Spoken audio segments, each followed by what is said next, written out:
Scoop Slam Podcast. As Booker T would say, ducky ducky quack quack, the Scoop Slam Podcast is back, and we're here reviewing Survivor Series, a little bit of Raw. It was a big show. They were in Chicago with 17,000, and me and my co-host Ryan are here to talk about it before a big weekend for us, and a good weekend last weekend, not just the pay-per-view included.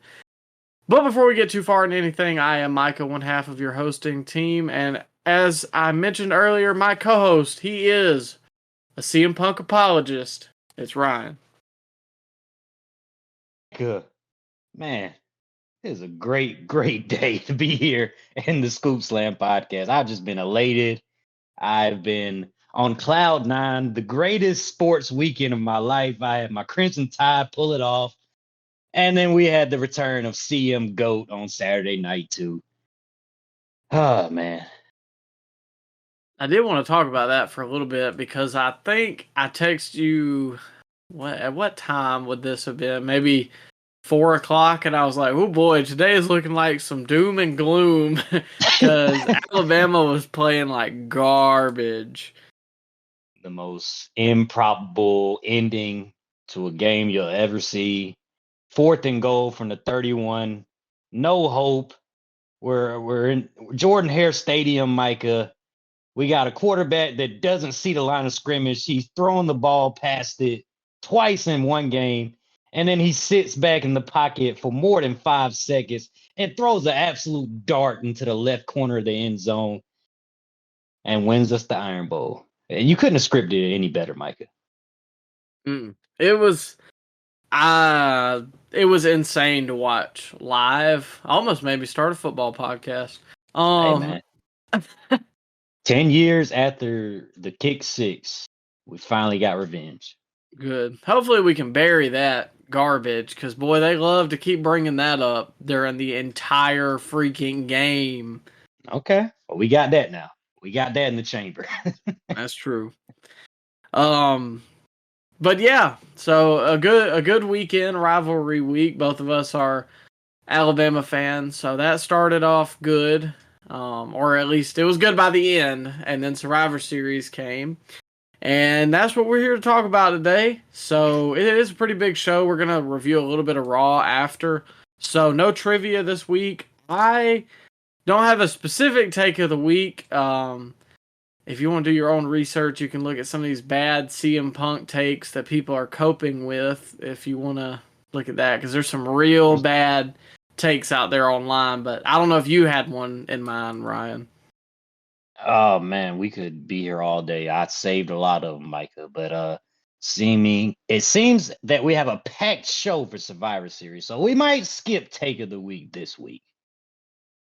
But we'll be back with it next week, or the week after that. So once again, if you guys are not following us on Instagram or you didn't check our last episode, this weekend we have a big show. We have our first ever interview with a WWE NXT superstar, Brooks Jensen. He was on NXT this past Tuesday.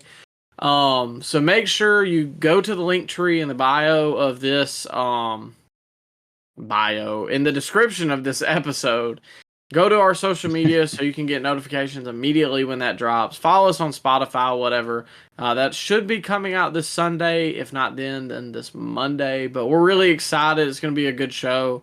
We're getting all the details now, some questions, all that good stuff.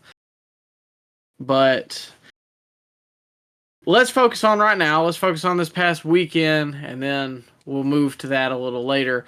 But as we were talking about, Survivor Series was in Chicago, and they started the show off with the women's War Games match that I was bamboozled with because you told me it was going to be a Survivor Series tag team match. I texted you and I was like, what?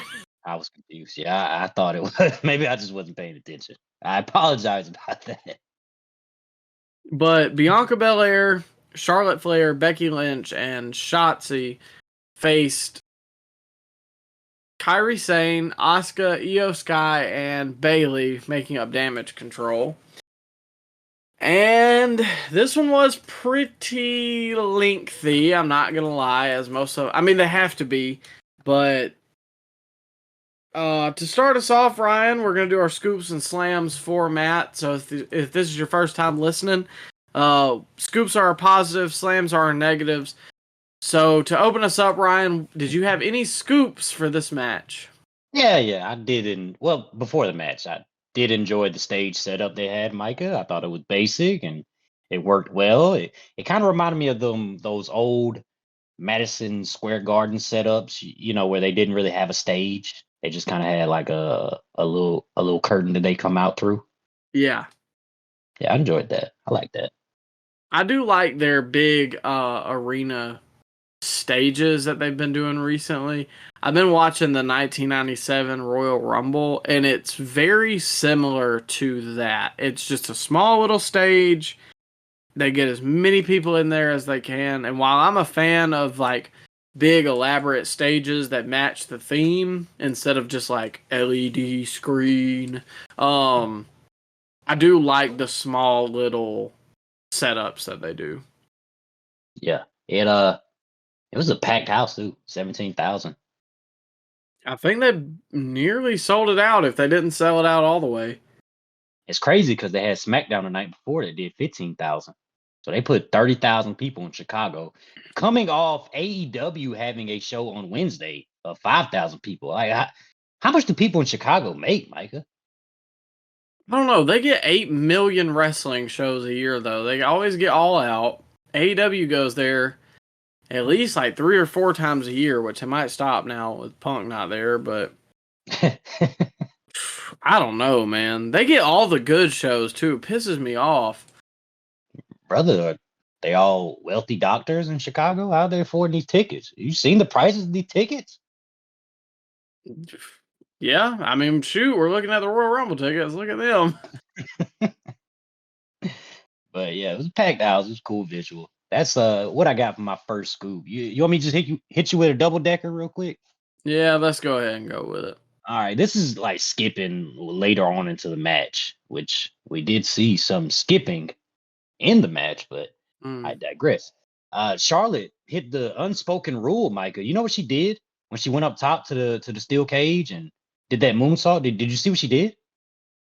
I don't think I caught it. She looked back. Oh my god! Oh, What a concept! Looking back, what we do that? Is that against the rules? oh, come on now. You know they're just gonna be there waiting to catch you. What's the point in making it look real at all? Yeah, I did. I enjoyed the little details. She looked back. Thank God.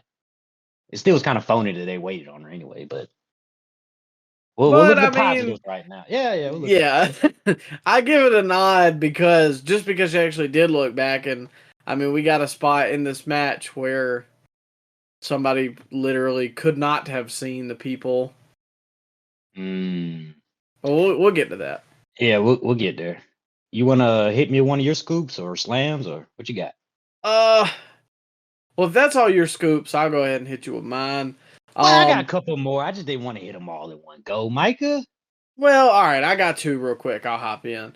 I thought the backflip, or it would have been a moonsault if it landed on somebody, that Bianca did while they had her braids was nice. Just a cool way to get out of a situation. And Bianca's probably the most athletic women's wrestler right now. So Yeah. I mean, it's good to show that off when she can. Other than that, I thought it picked up towards the end.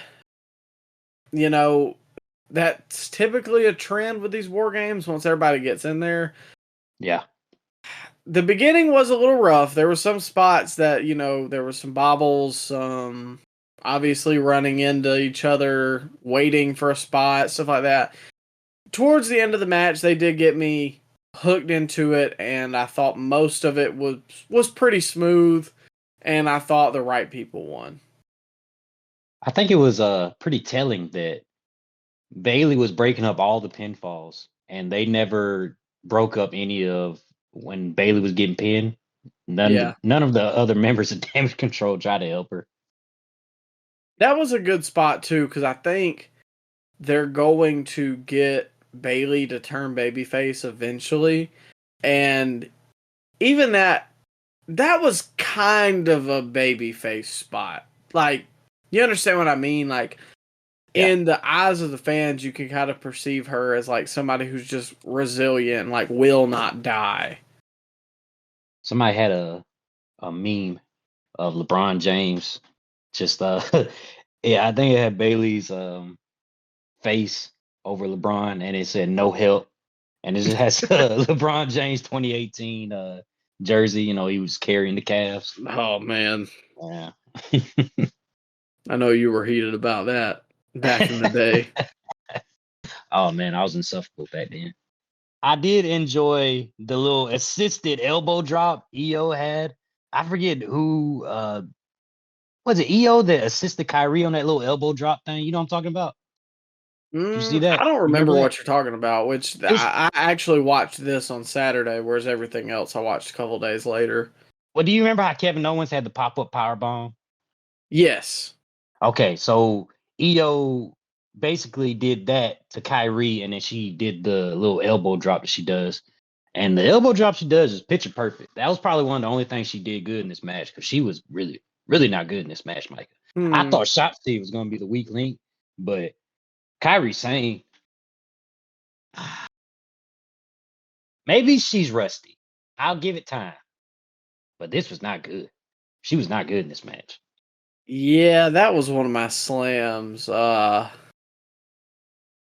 is the first time I've ever seen her, and I know that typically these matches with First 8 time different people and cages. Well, I think I saw her match with Mercedes, but other than that, um, it stunk. yeah, I'm trying not to be too harsh, but Don't sugarcoat it. Go ahead.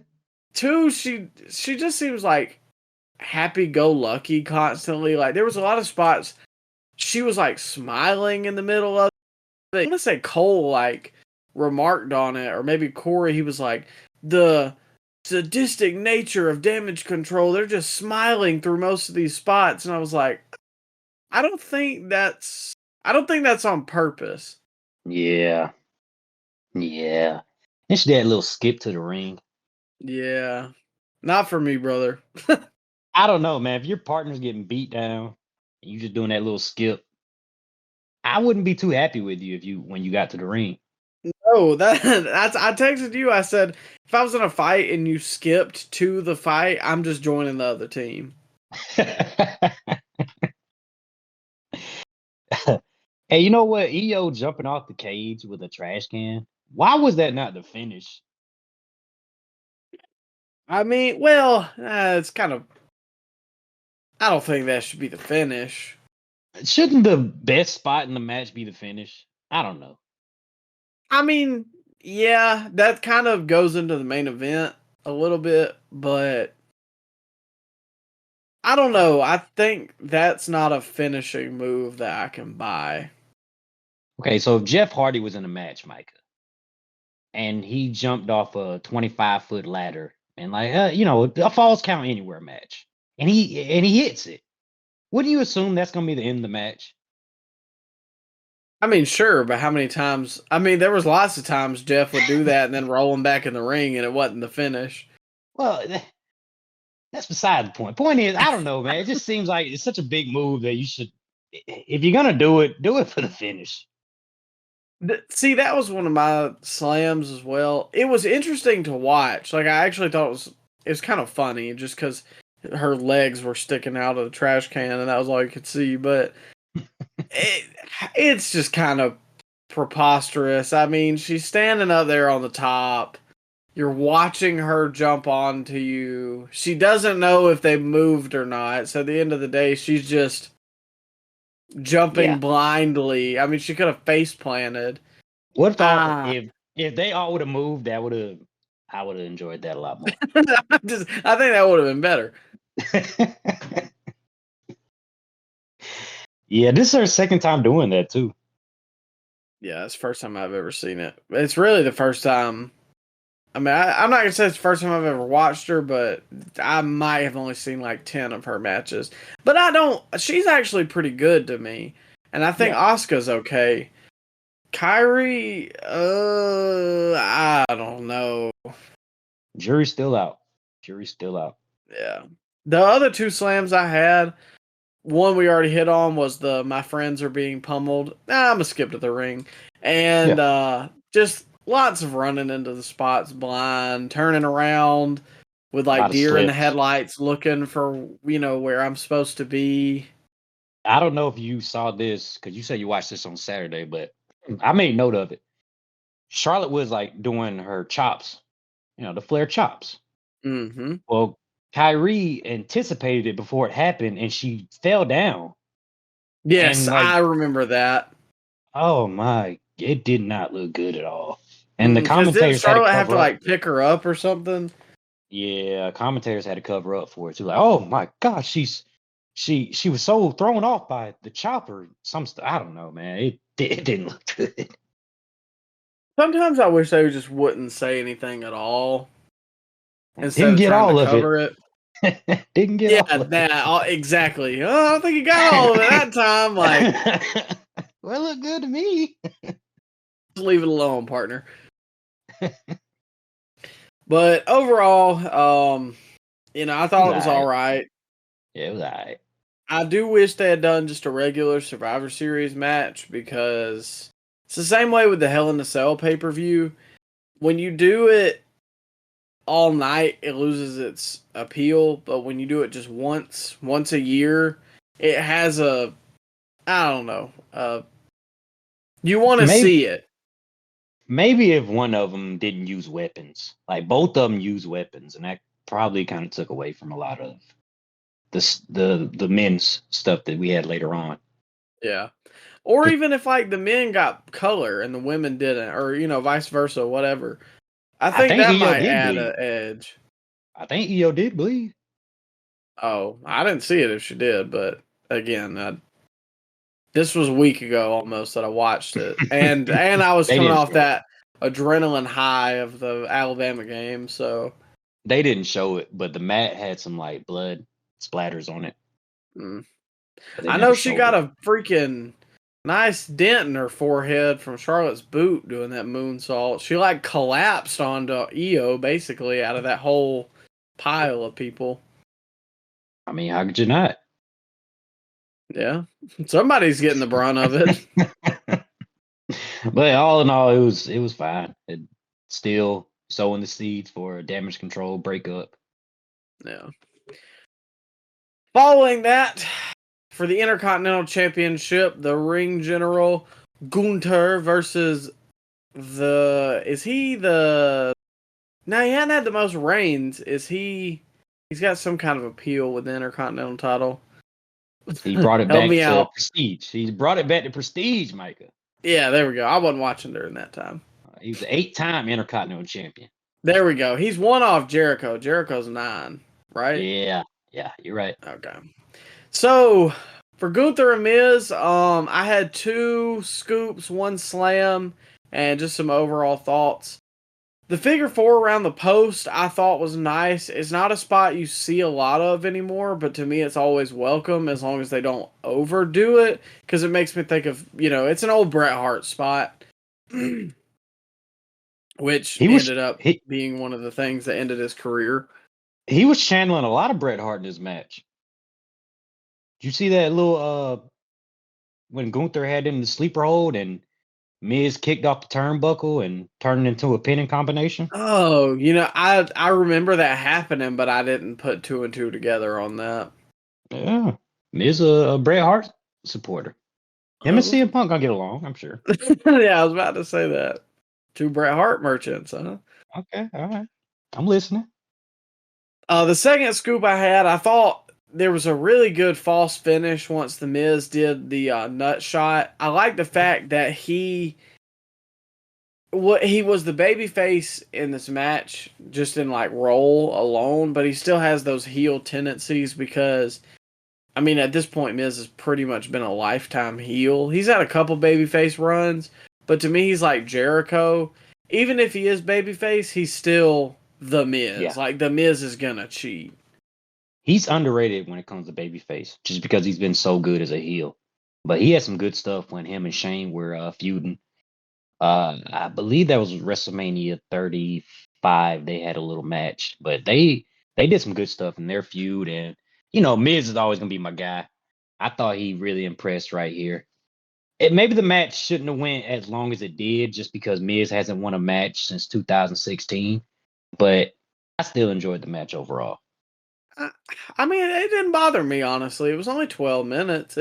Like, he lost to Snoop Dogg, Micah, in 30 seconds. Well, yeah, but I mean, I see your point. To me, I'm like, well, he is an 8-time Intercontinental Champion. He's a former World Champion. Some All guys right. can lose a lot Okay. and still somewhat mean something. Fine. I'll let it slide because I do love Miz.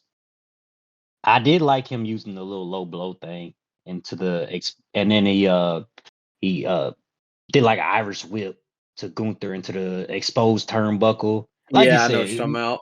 Miz is still a heel at heart, but he was playing babyface, and the crowd was really behind him here. And he pulled out Surprisingly. surprisingly, exactly, yeah. And he pulled out some. Whenever he's babyface, he'll pull out a move that he never uses as a heel, which I really enjoy that. 'Cause I don't need Miz doing satellite DDTs as a heel or him doing planchas as a heel. He saves it for when he's a babyface. Saves it for the crowd, for the cheers of the crowd. That's where it's supposed to be. And he does that when he's babyface. So I enjoyed that. That's a good point. I mean, honestly, I kind of ragged on you for the first while that we were friends about your allegiance to The Miz, but he's got some good work, and like people online hate him, whatever. But there's little things that the Miz does that actually like I have to give him props for, and just like that, I think a lot of guys could get some mileage out of that, taking moves away when they're a heel. You know what I mean? Yeah, you don't want cheers from the crowd by doing flashy moves. Forget the crowd. I'm gonna win this match, and that's what Miz is old school like that. A good point. I didn't pick that up. That's good analysis. And I did like how they used the lion tamer at the end. Did you see that, Micah? When Mm-hmm.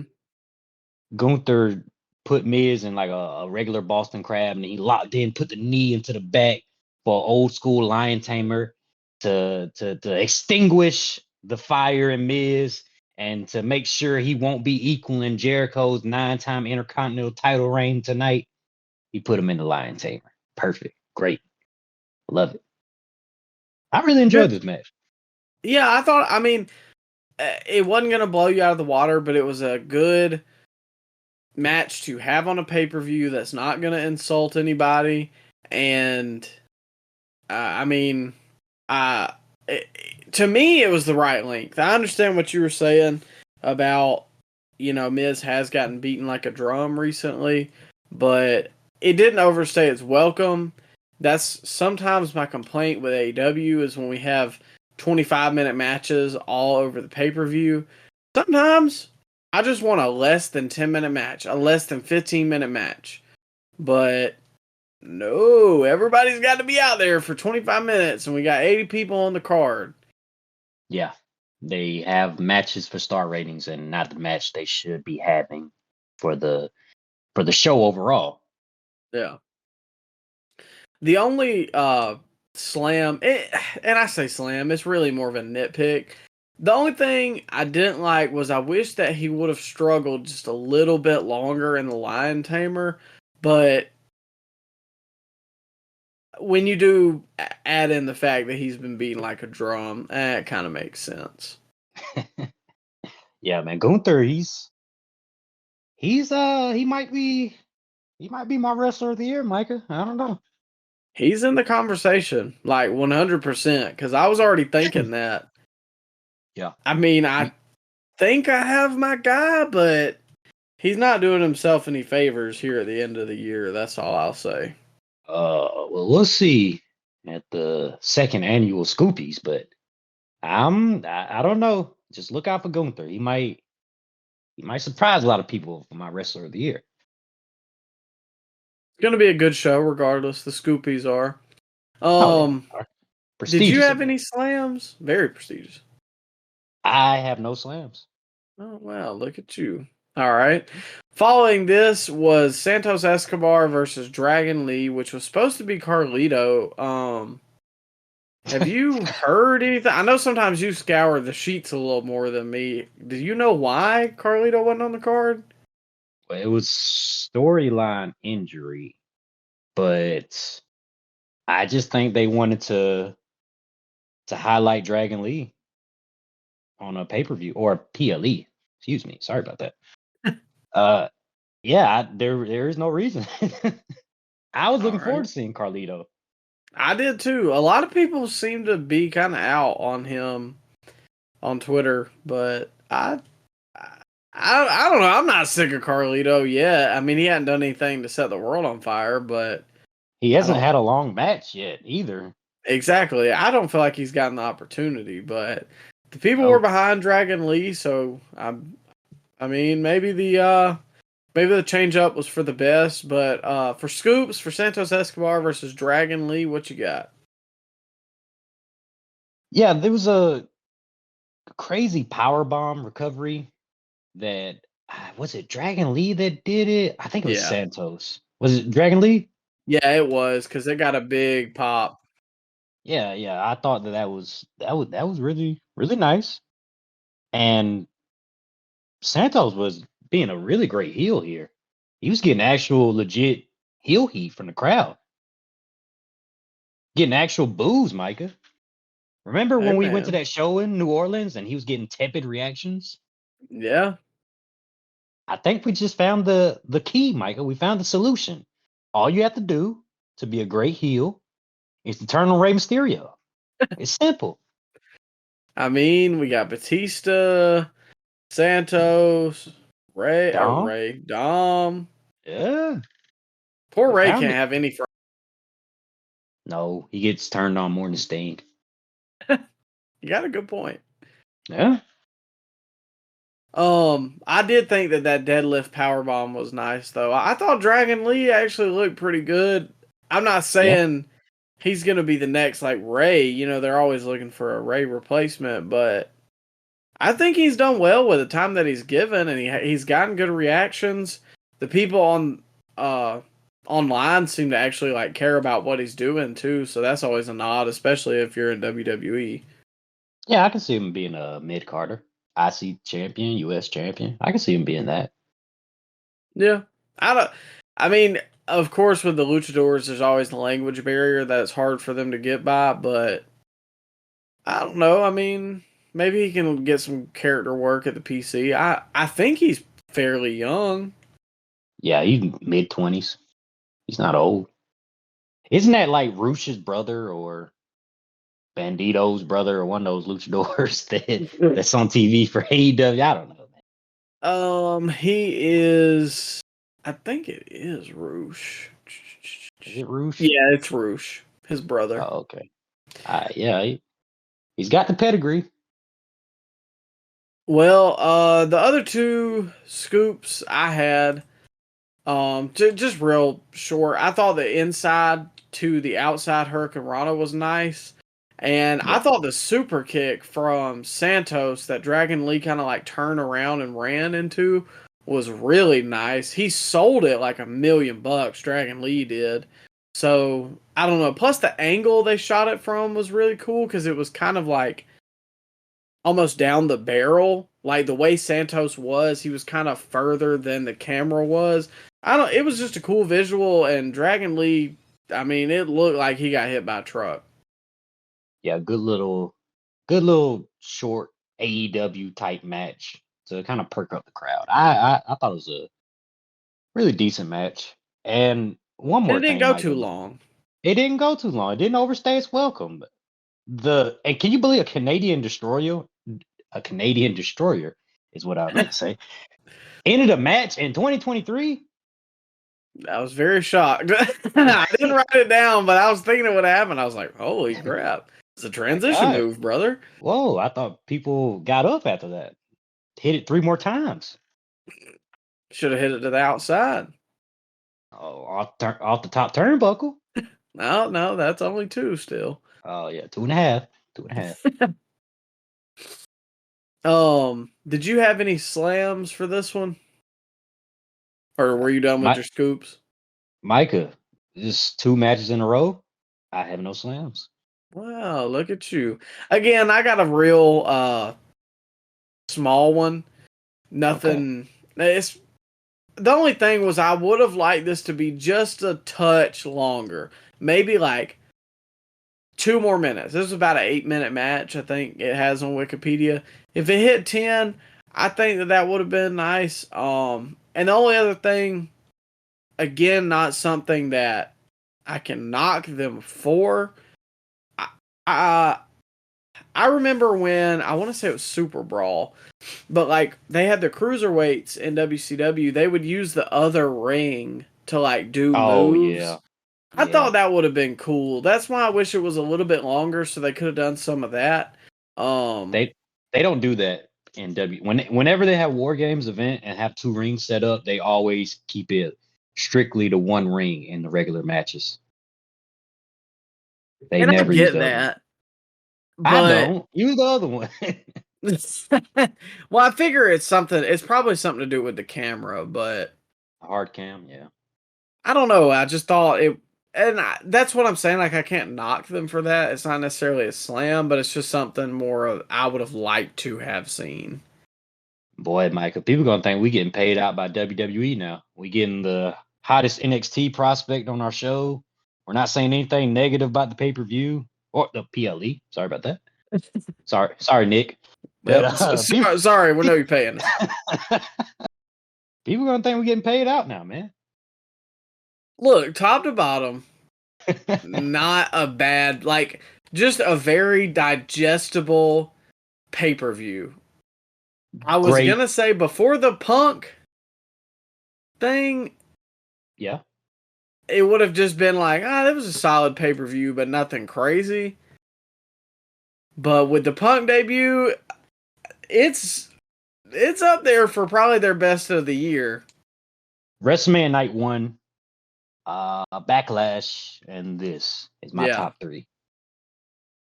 And I like that it was just 2 hours and 45 minutes. I like that. Let's please keep those PLEs like that. I don't need 3.5 hours, 4 hours for a PLE.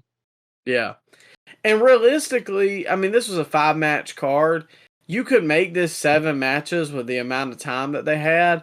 And because you've got 2 35-minute matches, cut one of those down to 20. You can add another 10-minute match.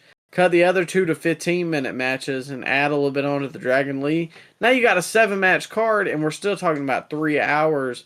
Some can get more time than others. Some can be, short. But that's like, let's compare real quick because we got the time because we're kind of moving through this pay per view. I'm going to go from AEW's last pay per view, which was Full Gear, and let's just run down some of the match times and compare it to Oh Survivor God. Series. Oh my God. Okay. So the first match was, and this is not including the pre-show, the Sting, Darby Allin, Edge versus the Patriarchy, 15 minutes. Okay, sure. Cassidy defeated Moxley, 12 minutes. Okay, sure. Tony Storm versus Hikaru Shida, 10 minutes. Okay.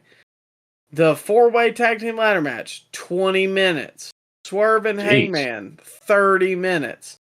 My Omega God. and Jericho versus the Bucks, 20 minutes. MJF and Cole, or MJF versus Jay White, 30 minutes. Like, they have a couple short matches, but then they have these just slogs. Sometimes it's needed. Not all the time. It's not even counting the pre-show, which was 2 hours, and I think they had 3 matches. So when is too much wrestling, Micah? Like, you like ice cream, right, Micah? Yeah. Now, do you eat overabundance of ice cream when it's time for dessert? Or do you just have like a little bowl full? Just a little You bit. get, You don't want to be too yeah, sick. you don't eat 12 bowls of ice cream after you have dinner. It's just overdone. They have matches that shouldn't be nearly as long as they are, and it bloats out the card, and they have to use everybody on the roster. With WWE, you don't see. Look how many guys we didn't have on the PLE. You had Roman wasn't there. I had LA Knight wasn't there. Solo wasn't there. Jimmy Kevin Uso wasn't there. Owens. Kevin Owens. Yeah, they had a bunch of guys that if they didn't have a story going into it, they're not gonna have a match. They're not gonna make something the 11th hour to put Kevin Owens versus Grayson Waller on the card. That's not gonna happen, and it shouldn't happen. Not everybody needs to be on the card. It's okay. There'll be plenty more PLEs or pay-per-views, whatever you want to call them. Yep. I agree. And I mean, okay, so the AW one is a 7-match card. That's fine. Because I think 7, 5, 6 to 5, 7, No, somewhere in that range. that is not fine when there's 4 multi-man matches. That's not fine. Well, you got a point that's there. overkill. That's overkill. But what I was going to say is, if you shrink the Swerve Hangman match to 20 minutes, if you shrink the Jericho Omega Bucks match to 15, cut the 4-way ladder match to 15, now we're talking about, you've probably cut off an hour. I mean, that's just quick math. And then I'm sure there's Cassidy versus Moxley. We could probably just completely cut that out.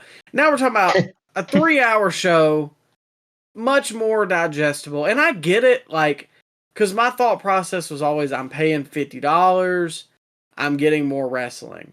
But I can tell you from reviewing these shows, and yes, there is some stuff I like, and there's some that I'm not. Or some stuff that I do like and some that I don't.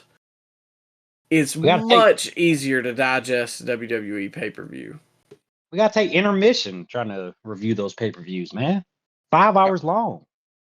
I usually can watch a WWE pay-per-view in one day, 1 to 2 maybe. Like this pay-per-view, I watched the majority of it tonight at work, and then I watched the first match Saturday. The AW pay-per-view, I will watch some of it Sunday, I will watch some of it Monday, I will watch some of it Tuesday, and it still just feels like forever. And I like AEW, but come on. I'll spade a spade. Well said. Come on. Just can we not have these 6-hour long pay-per-views? I mean, think about the people in the arena. They leave their house at what? 1 o'clock, 2 o'clock to get to the arena. And they get there, and then they gotta watch. Well, first they go to the concession stand. Micah, they get some merch, maybe a little title belt they walk around with. Then they get to their seat around 5:30. And then they got to sit through 2 hours of wrestling and half those guys they never heard of, never seen, and don't really care about. And after that, we got a 5-hour long pay-per-view. So the show's over at 11 o'clock their time, and then they don't get out the parking lot till about midnight, and it's 1 o'clock in the morning. Micah, think of the fans. You went to one. I was done. After match 3, no, after the Punk MJF match, it was over, man. My head was hurting. I was ready to go home. Yeah, I could tell you had a headache. I had to deal with the emotional cowboy versus Adam Cole. It just wasn't for me. Yeah, I got thoughts on the emotional cowboy, but we'll get to that a little bit later. Following this was Zoe Stark versus Rhea Ripley. For this one, I got 2 scoops and no slams, but I think I opened the last match, so I'll let you go ahead and start this one. Oh, man. We were being positive. Last couple matches is where it ends for me, Micah. I had nothing. Did you have anything? I didn't. Nothing really stuck out to me at all. I had 2. Just real quick. Most importantly, it was 10 minutes, and that was a positive. I'm not sure what to call that middle rope cannonball thing that Zoe did, but it looked cool. She just landed on Rhea's knees, so it didn't really do anything. This is the first match I've really seen of Zoe's. I thought she's athletic. I don't really know much about her character. I think there's something there. She's just definitely green. But she hits hard and her stuff looks real. Yeah. She was Trish's apprentice a couple months ago, remember? I mean, I remember that, but that don't mean I watched any of her matches. Nah, that's really all she has as a gimmick. She was Trish's lackey for a little while. I mean, they really haven't given us anything on the weekly shows. Yeah. Nor I don't honestly know how this match even got made. She won a number one contendership fatal 5-way or something to that effect. Yeah, that And makes then sense then. they had a little face off right before the PLE, but I wasn't buying it. I thought some of her stuff sounded, like she was reciting a script or something. I don't know. It's gonna take some time for me. She's fine in the ring. She's fine, but Yeah. I mean that can only take you so far. Just being fine in the ring.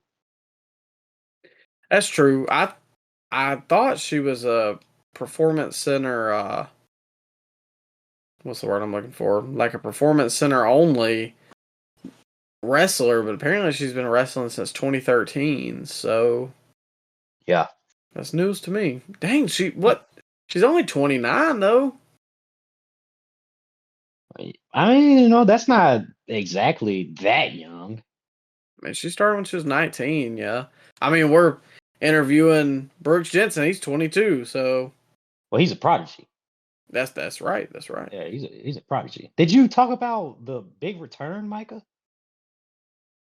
The Did you return. talk? Yeah, the big return. Did you not see that during the Ruffles Oh potato chip shoot. ad? I Did saw you not? it when it happened, but I think I skipped over it in my rewatch, so I forgot to write it Wow. down. So he just no sold it. No respect for the legend that made his return that everybody was asking for the last year. Micah, people were chanting his name. People were writing the messages. People finally got it. The return of our truth. Now I know you were waiting on it, Micah. I know you were talking about it weeks up to the event. I know you were. And we Big finally fan. got it. Yeah, of course. Everybody's a big fan of our truth. And he saved that Ruffles potato chip ad because that was not good. No, it was very hokey, but I mean, honestly, as much as I do like Truth, isn't it kind of crazy that he still has a job here? Well, he's a funny guy. That take you Well, far. he's a You good need guys like spokesman. that around. You need guys like that around, Micah.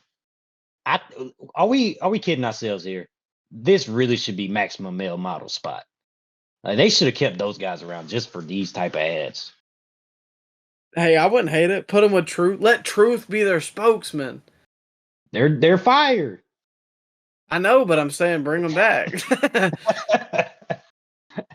Yeah, I agree. This should have been their spot right here. Because Nothing nothing. beats the water ad. I was just about to say that nothing's gonna beat that, but they would have fit right in with this Ruffles potato chip commercial. And what do you call it, Micah? You call it chips or do you call it crisp? Chips. Of course, I've never heard anybody call it crisps. Is that a UK thing? Is that a I Brit think thing? it is. Oh, okay, those British, those British folks. Who Man, we they ever? got fans over there. Yeah, who they ever be? Oh well, We're not us. undefeated. Yeah, we're undefeated. The only other thing I had for this match, just real quick, we'll move on to the main event. Rhea is 100% the best women's worker in the business, Oh yeah, and overall hard hitting, solid, short matchup. she sells really well too. Yeah, she just nothing ever looks like fake or like she's not trying to hit them. I mean, there's some women's wrestlers that just their stuff is too light. They don't really like put a punch. They pull the punch back too much, I guess is what I'm trying to say. But Rhea's Yeah, stuff looks good. She's a great uh seller and just top to bottom the best worker right now to me between her and Bianca. yeah, and I don't think. Well, I'm not gonna say it's not close, but Rhea for being that young, that is a great asset to have for WWE. Yeah. I mean, she's probably going to be like a Charlotte where they have her on top for the next 10 to 15 years. I can see it too, because she's only what, 25, 26. Something So like that. she has a lot of prime years left, especially when you look at girls like Becky. She's 35 or something to that effect, maybe 36. Charlotte's what, 37, 36. So theoretically, Rhea could be on top for another 10 years, like you said. Did you And they watch well, I'll let you finish real quick. no. Go ahead, go ahead. Did you watch the press conference? Yeah, I did watch it. Yeah. Did you see that poor soul? Oh, they asked about Charlotte and Becky being old or something. He was Yes, trying and to walk it back. he could not get it right. I felt bad for him, but he kept trying to be like, well, obviously you're not in your heyday. And they're like, oh, what does that mean? They were giving him hell, man. I felt bad for the guy, but it was so funny watching it. Oh man, yeah, it was hilarious. Bless his heart. Hopefully, if we ever get in the room, it won't be like that for us. I like their press conference. It didn't go that long. It went like 15 minutes. Yeah. I wish they would have Punk there, but I guess we can't have him on press scrums anymore. That would have been funny, wouldn't it? If he was Just the first person to roll out there, too. Mindy's Bakery just catering the event. Hey, guys. Y'all seen these muffins before? They're pretty good. Well, speaking of, we've arrived at the main event. World Heavyweight Champion Seth Rollins, Cody Rhodes, main event Jey Uso, and none other than the returning Randy Orton versus Judgment Day and Drew McIntyre. I got 4 scoops, so for this one, I don't think I'm gonna hit you with all of them. We'll probably just ping pong back and forth.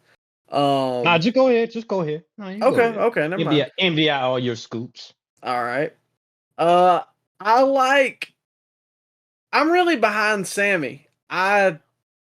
Before now, finally. I've never bought him fully, but I like that he was the inventive babyface that was able to get in the ring without getting ambushed, unlike everybody else. And he's just got this Mick Foley appeal. He's not the most cut guy. Like, honestly, he's not fat or he's not like skinny. He just isn't very toned. He's not chiseled jaw, really, just great looking or anything like that. But you love him because of that. He's the everyday person. You could see a Sami Zayn. Yeah, you could see a Sami Zayn in Walmart. And that's why people gravitate towards him. I think he's one of the best on the mic that they have right now. And I really am behind Sammy as a major babyface on Raw. Yeah, he's been the best babyface they've had in the company since he came into the company back in 2013. Honestly, Micah, like his saga in NXT, chasing the NXT title, that was some great stuff. His rivalry with Kevin Owens in NXT, great stuff. He was underutilized for a long time, and when he turned heel, it seemed like it finally started to click with the office that this guy's really good. And now he's back babyface, and they're treating him like a priority, which is what he always should have been, honestly. But yeah, man, who hates Sami Zayn? Nobody hates Sami Zayn. Yeah, and honestly, this is the first that I've really gotten to see his work. I mean, I saw some of his matches in Ring of Honor, and most of his WWE run. I've been, not paying attention to WWE, but I'm really behind him now. Other than that, great babyface ring clearing by Cody when he came in, and the bull rope spot I thought was really nice. Inventive. Hokiness can be overlooked. Okay. So Seth Rollins, he's getting a pass now. No, not him. Okay. There's a caveat. Okay. When it's a cool moment. And the RKO to JD McDonough as he was thrown off the top of the cage.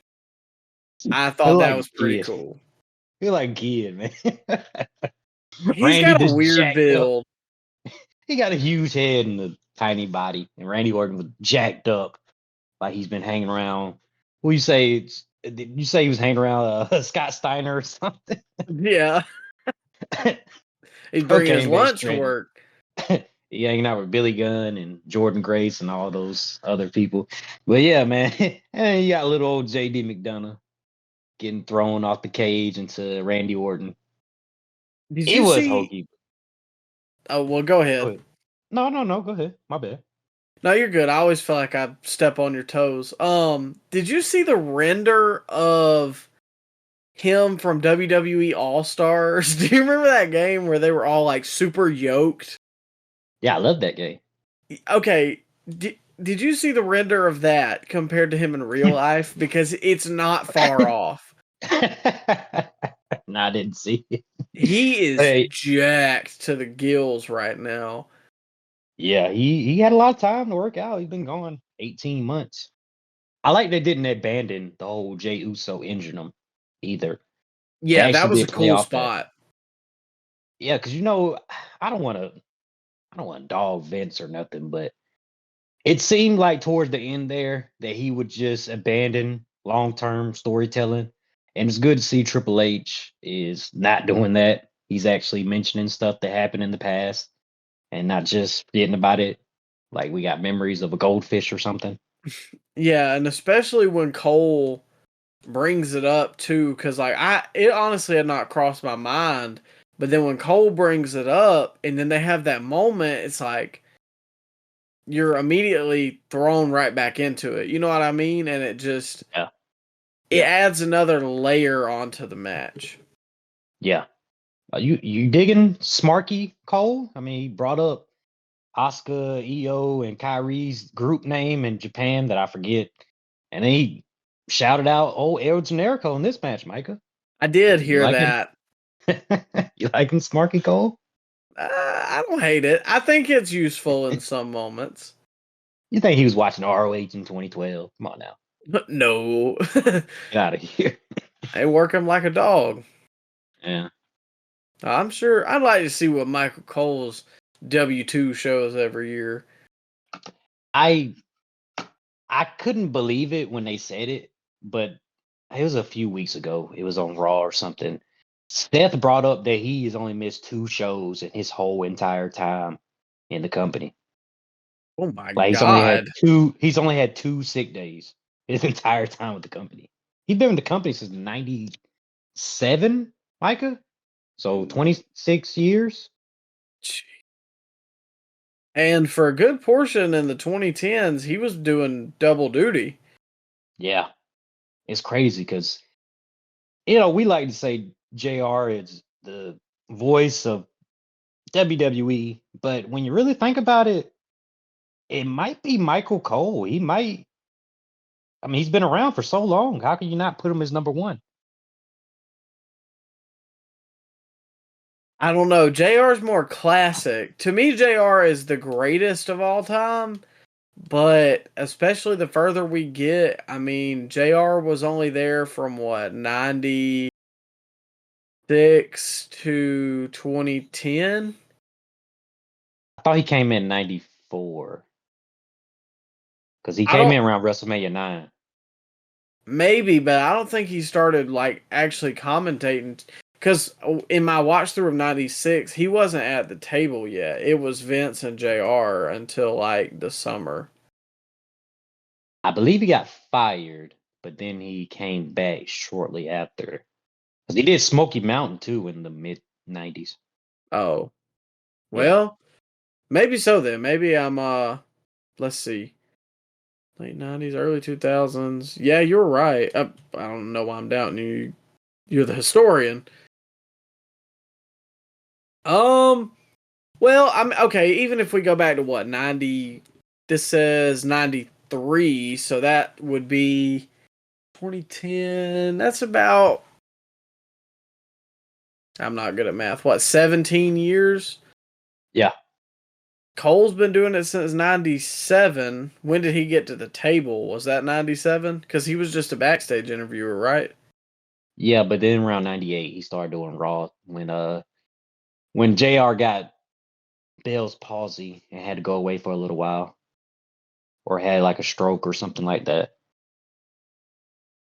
I mean, we're getting close to that territory. If Cole goes for another 5 or 10 years, yeah, probably. It's crazy to think that he was in the Attitude Era too, with all those guys. Yeah, that don't feel right. No, it doesn't at all. It feels like he popped up in the middle of the Ruthless Aggression Era, but he started in the Attitude Era. Yeah, because in my mind, like, Attitude Era is JR and King, and Cole comes in like Eddie Guerrero, Brock Lesnar, Yeah. SmackDown. Yeah. But, I mean, hey, the case could be made. The only other thing I had, it is a scoop, but it does tie into a slam, and then I will let you get on with your scoops, because I'm sure you've got probably more than me, honestly. Randy coming back is great. Don't get me wrong. How they did it, though. Yep, you already knew what I was getting to. Go ahead. It's too hokey. I like the cash in gimmick. I thought that was great for this. That would have been fine. But you mean to tell me Rhea didn't see Randy Orton right there in his ring gear? Same with the fact that, oh, we don't know if Randy's gonna show up, and then he comes out in his ring gear. You know, he got dressed in the car, Micah. Oh, so he just ran through the arena in his underwear, basically. Well, he was in the bus with CM Punk. They were both getting ready together. Oh yeah. See, now that one I actually do slightly like I can see that because Punk was in his like street clothes, and they actually said that was kind of what happened, that he showed up like 5 minutes before he went out. But you saying Punk drove him to the arena? Hey, they might have. Traffic is bad in Chicago.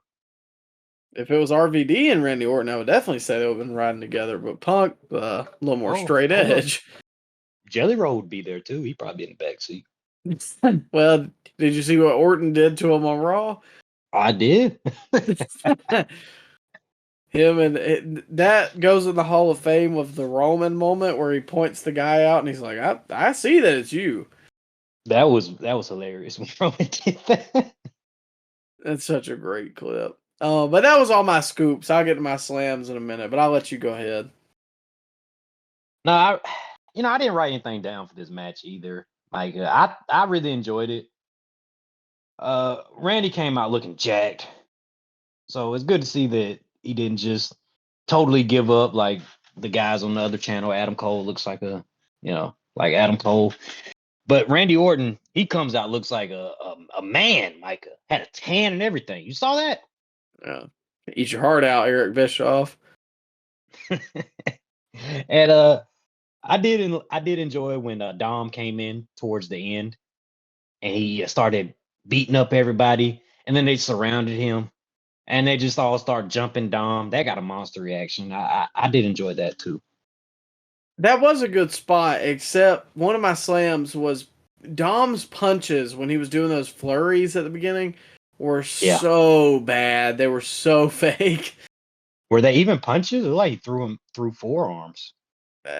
Yeah, he was kind of slapping him with like a balled up fist, like the front of it. It wasn't good. Yeah. He's by far not the worker that his father was, but I mean, you can make a lifetime off of character work.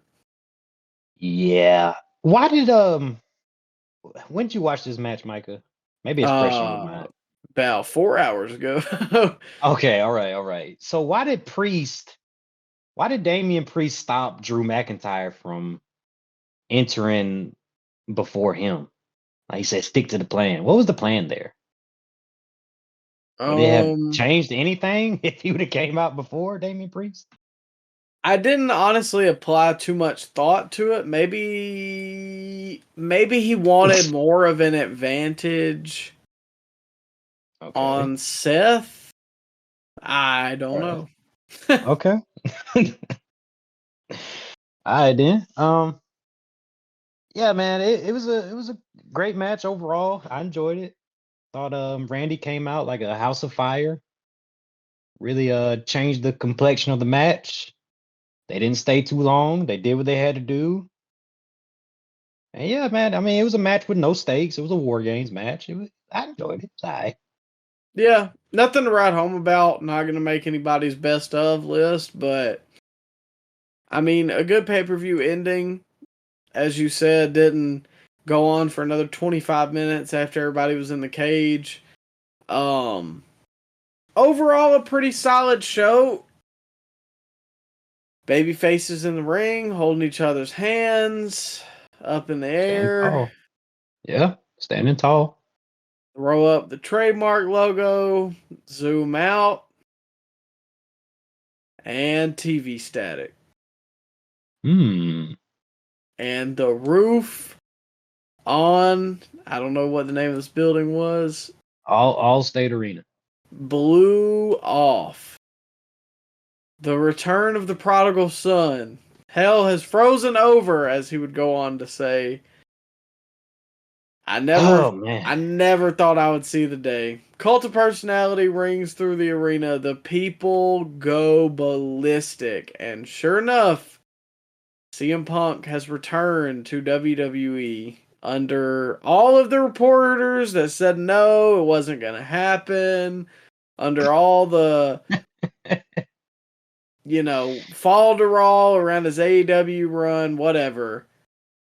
I'm gonna go on record and say we said that it was gonna happen about a month or two ago that Punk was gonna be there, and we just had a feeling. And sure enough, look at who was right. We've been dead on with almost every prediction. And all those jabroni marks that crap on people for having hope and saying that he might come out in Survivor Series. I hope you guys are eating a big bowl of crow. Bro, because I mean, you couldn't bring it up online without somebody, oh, he's not showing up, idiot. Randy's showing up. How about you have some faith? How about you have some faith in old Triple H? He's gonna do the right thing. He did the right thing. He got the biggest free agent possible. I And mean, I mean, who could have predicted this, right, Micah? Who could have predicted CM Punk was gonna come back? Oh, just the guy at the Slam Scoop Slam podcast. podcast. Yeah, right. Ah, Feels good to be right. it does. It does. We got to take our victory lap. We're gonna be like Yeah. the young bucks on that Collision show when they took that victory lap. Nikki and Maddie. You think they were doing a victory lap in front of the half empty building they had on Saturday night, or were they even there? I don't know. They probably weren't on the show. I know I saw a picture of the Dynamite seats the other day. It didn't look good. But yeah, I mean, he didn't really do anything. He just kind of walked around for a couple minutes. He didn't But need to. He set yep, the world on fire just by coming out there. the commentators laid out absolutely as they should have. Perfect. People got worked by Seth, thinking that Seth was actually mad. Like Michael Cole was gonna hold back Seth Rollins. Yeah. Come on, man. I That couldn't have wrote it better myself. yeah. Randy and him shared a little moment. You see that? Yeah, wave back and forth. Meanwhile, Seth Yeah. was fighting mad.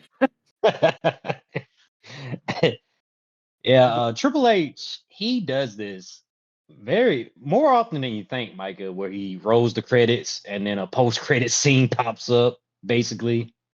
Because he did this in NXT quite a bit. I remember when Adam Cole first showed up, it was at Takeover Brooklyn 2 or 3 or whatever, whichever one main evented with Drew McIntyre versus Bobby Roode. And the post-credit thing showed up, the little trademark logo.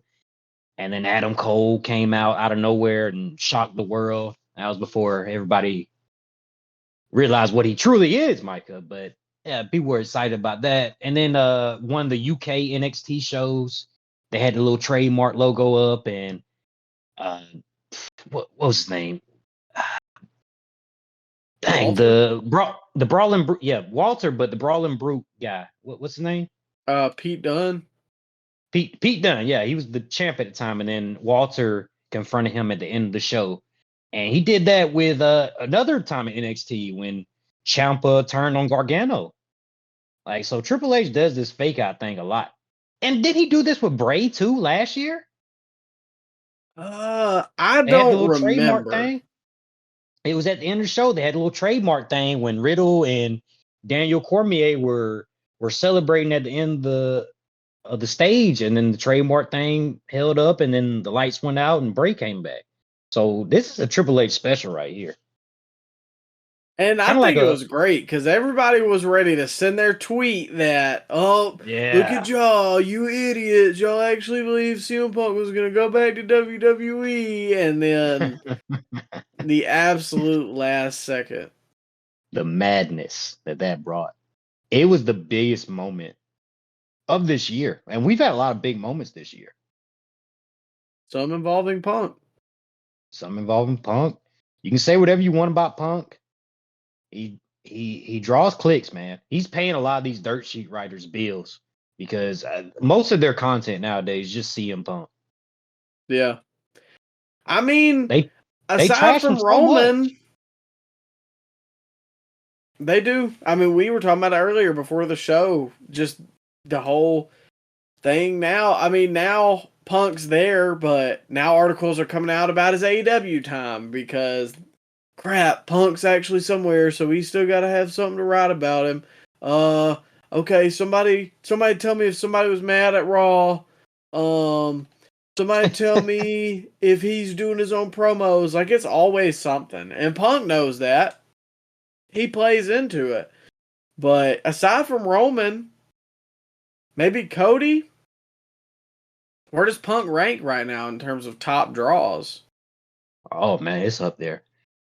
Raw did 1.2, 1.3 last week, and they were up almost 600,000, which is crazy to think about, but plus 600,000 is not too shabby.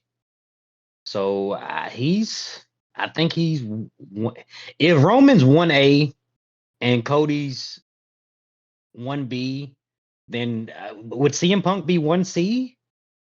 He might Is that a be. thing? Yeah. Oh, okay. You're rhyming now, Micah. Yeah, oh well, I didn't. That wasn't even planned. Um, Okay.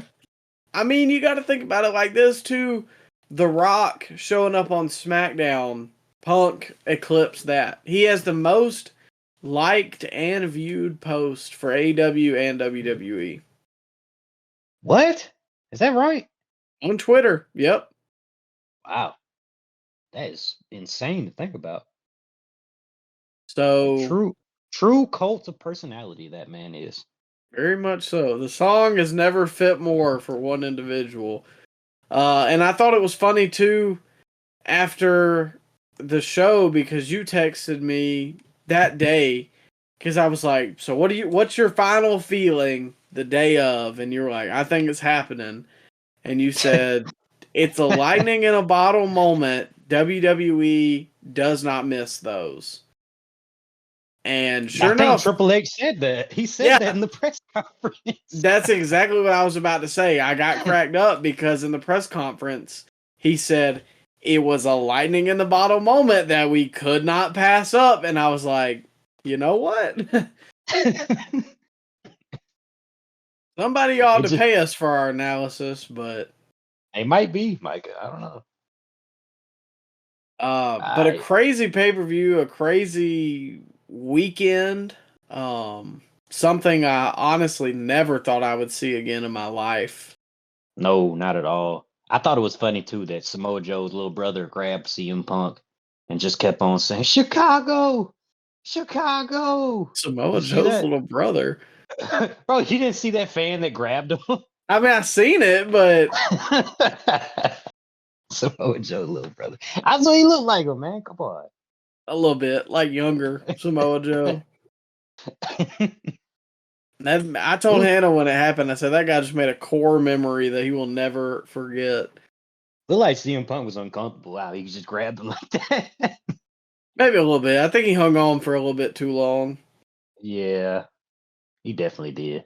CM Punk started giving him those little crazy eyes and just kind of snatched away from him. Let me go. This doesn't work for me, brother. But Crazy. It's crazy, man. Crazy that Jungle Boy is the cause of all this. thank you, Jungle Boy. That's the only time I'll ever say that. Luke Perry's son caused the best moment of the 2020s. I had a buddy send me was it a tweet or something online, but he said it was like Luke Perry's son caused the most viral moment in like WWE history. And a buddy sent it to me and he was like, "Can you like break this down for me because I don't understand this?" And so I had to tell him the whole lore. It's a lot, man. It is. It's crazy that the bridge that was supposedly never ever going to get repaired got repaired because of Tony Khan and Luke Perry's son. Can you Time believe heals that, man? all wounds. And don't ever say never in the wrestling business. Heck no. Because all the stuff he said over the last 10 years about WWE, all is forgiven. Let's Him go or make some money. Brett. Him, Brett. I think Brett's might have been like a little more burned, the bridge. I mean, Yeah. because man, because Owen passed under their watch and they stole his title, and I mean they basically screwed him over towards the end. You never thought Brett would come back on live television and hug Shawn Michaels, but it happened. He worked the program with Vince McMahon. That should tell you that never say never in professional wrestling. Never say never. If there's money to be made, it's gonna happen. Yep. And that's another point I want to say. I mean, WWE is hotter right now than it has been probably in 20 years. I mean, think about this. That Survivor Series outsold WrestleMania 22. Man. So the business is hot, especially WWE's, and they just poured gasoline on the fire, adding Randy Orton and CM Punk. They didn't need them. They were hot without them. But now, I mean, geez, what more could you want? Raw's ratings was going down, not a lot, but steadily during Monday Night Football season. This is the shot in the arm they kind of did need, in my opinion. A guy like CM Punk. Maybe, I mean, Randy's still a big draw, but we're not the biggest Randy Orton fans on this podcast, but CM Punk changes the game.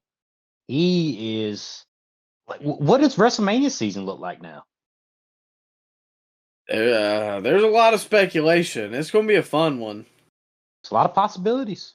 And it's 40 too, so they're going to pull out all the stops. I am. Will we get the match, Micah, that we were promised almost? Well, actually, we were promised a decade ago. Are we going to get Steve Austin versus CM Punk? Are we going to get that, Micah?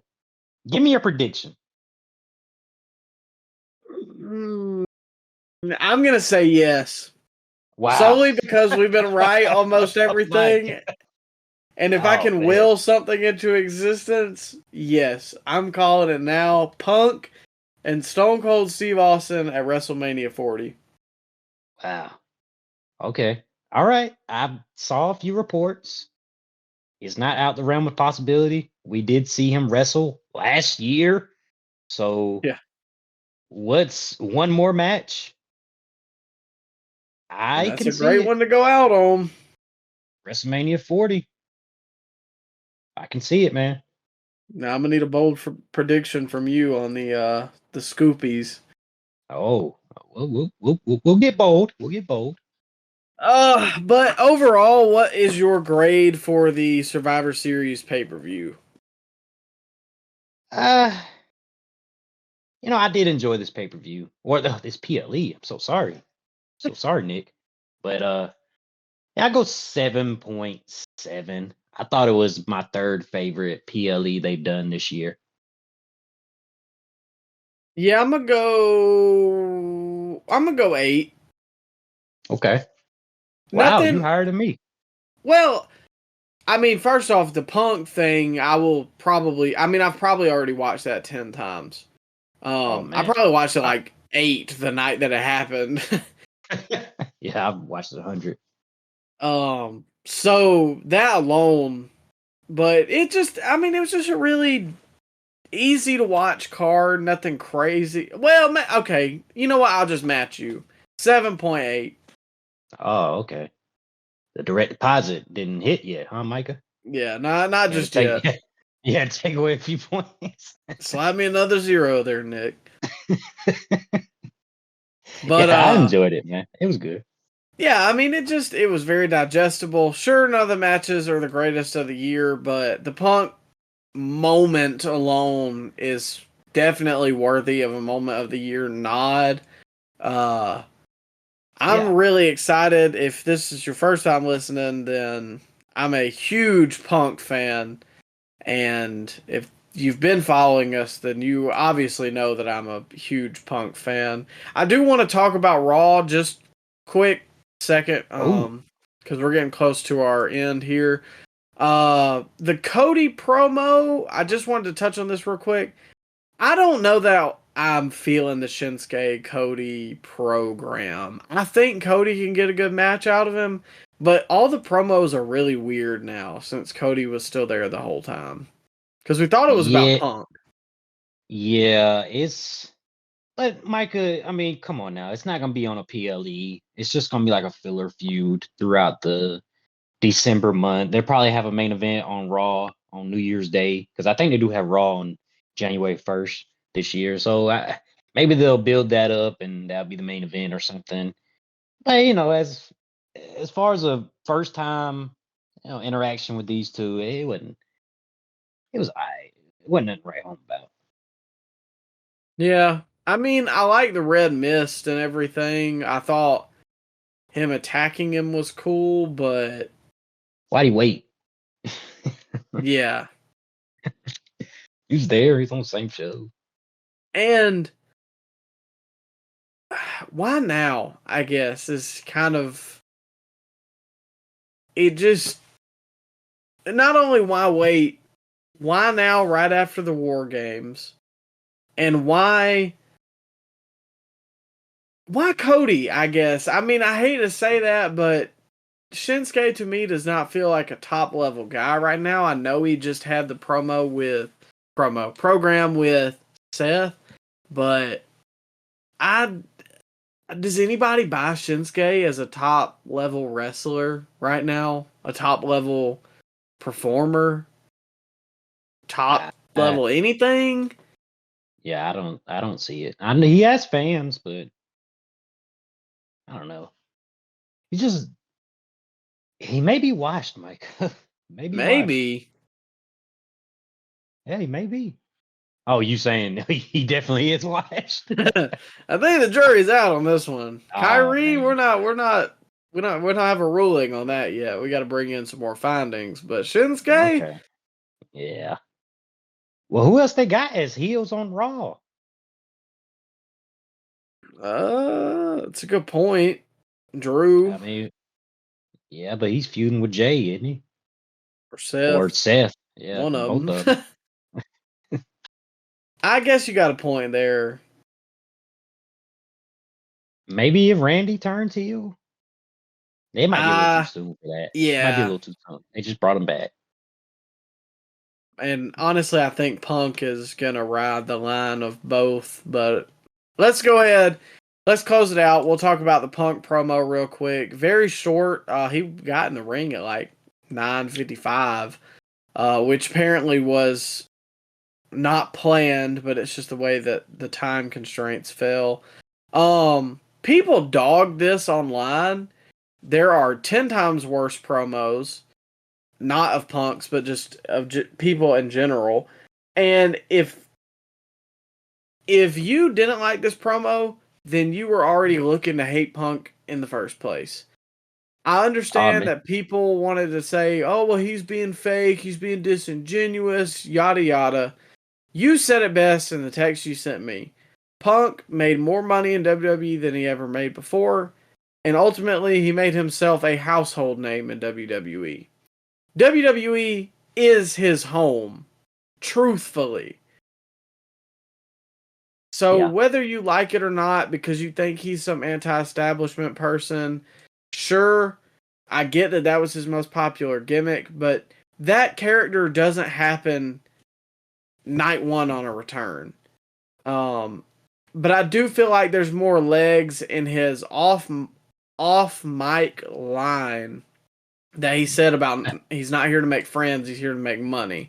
And I feel like that is the character we're gonna get.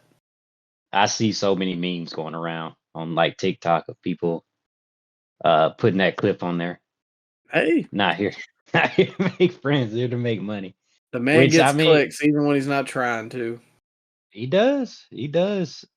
And you know what? People can call CM Punk a hypocrite. Okay.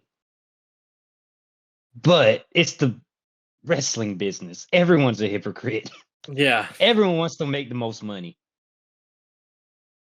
Like, are you not And gonna sell? Are you not gonna sell out your morals for a multi-million dollar paycheck? Most wrestlers they would sell their own mother for $10 million paycheck. yep.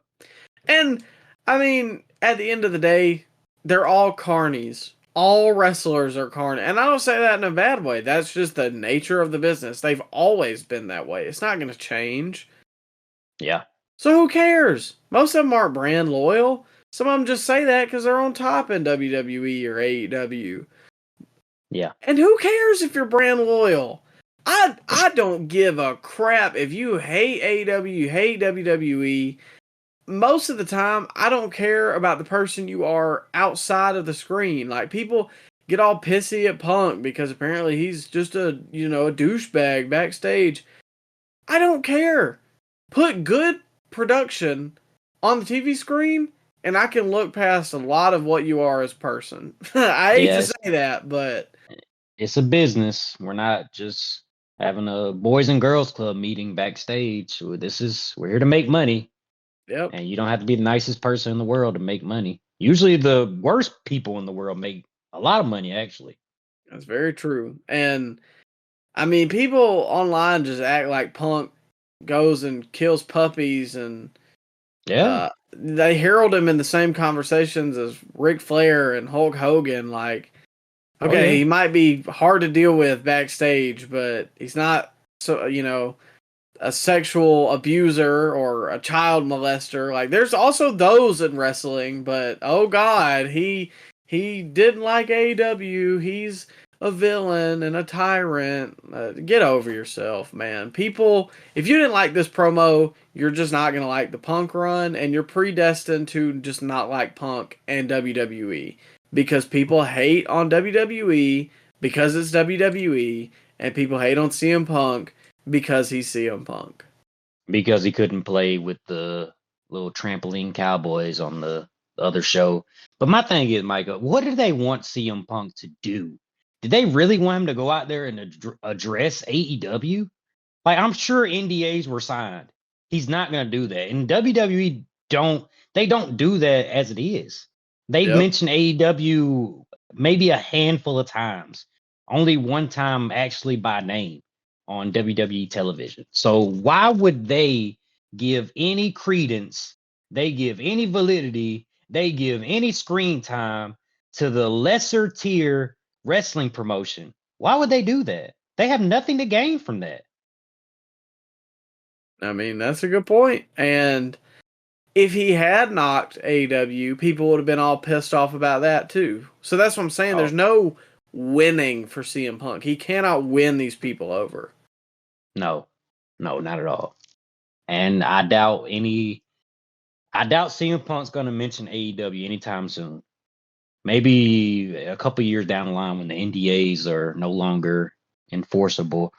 But yeah, if you are expecting him to trash AEW on a weekly basis on WWE television, then yeah, you might want to stop watching because it ain't gonna happen. Well, overall, hell froze over, as Bret Hart once said, and Punk It did. reiterated tonight. Yeah. And well, tonight, this past Monday. I'm sure he And said it. I'm sure he said it tonight too. probably. Yeah. But Look, man, overall, a good show. I'm glad to see CM Punk on our TV in some form or fashion, regardless of what company it is. And I still honestly can't believe it. Raw to me is must watch TV, even if most of it is a slog to get through. hey, bro, I ain't gonna lie, and we'll probably wrap it up after this. I watched the entire episode of Monday Night Raw. I have not done that in I don't know how long. I can't remember the last time I did either. I probably wouldn't. I don't know. It's been at least 5 years. Not gonna lie to you. Usually I watch it the day after, and I skip through a couple stuff. No, I sat here and watched everything live. Yep. I was at work and I made sure to turn it on live. I think I only missed 30 minutes in between like the Randy Orton match and some stuff that happened before that. But I came back in the Randy Orton match and watched the whole Punk promo, and everything up to about like 9 o'clock I had seen. It was crazy, crazy man. How they got me back? They got me. Yep. I got the bug again, just like he did. But Hopefully, overall, oh, go go ahead. ahead. No. I don't want to step on your transition. All right. Well, I was just going to close the show up real quick. Go ahead. Make sure to go to the link, as I mentioned before, in the description of this episode. Follow us on Instagram, Twitter for exclusive updates. Come back this weekend. Huge show, huge interview. Words. WWE NXT superstar Brooks Jensen will be on the show. We're going to have a good one. So please tune into that. Share it with your friends. Crazy that it's happened this fast, but we'll take all the good stuff with the bad, and we're really glad that this is happening. I honestly can't believe it. You might think, Yeah. oh well, he's just an NXT superstar, but he's on national television. That's insane. But we'll always be grateful to him for that, and like I said, we appreciate him coming on the show. Not sure about a weekly review next week. We'll see how next week goes. Crazy schedule with the holidays, all that stuff. SEC Championship this weekend, Roll Tide. And, Scoopy's coming up soon. World's End review at some point. You know the business. Go follow us. Follow us on Spotify. Follow us on Instagram. Follow us on Twitter, X, Facebook, any other social media. Make sure to come back next week. Thank you for tuning in. In the meantime, and in between time, take care of yourself. Have a good one.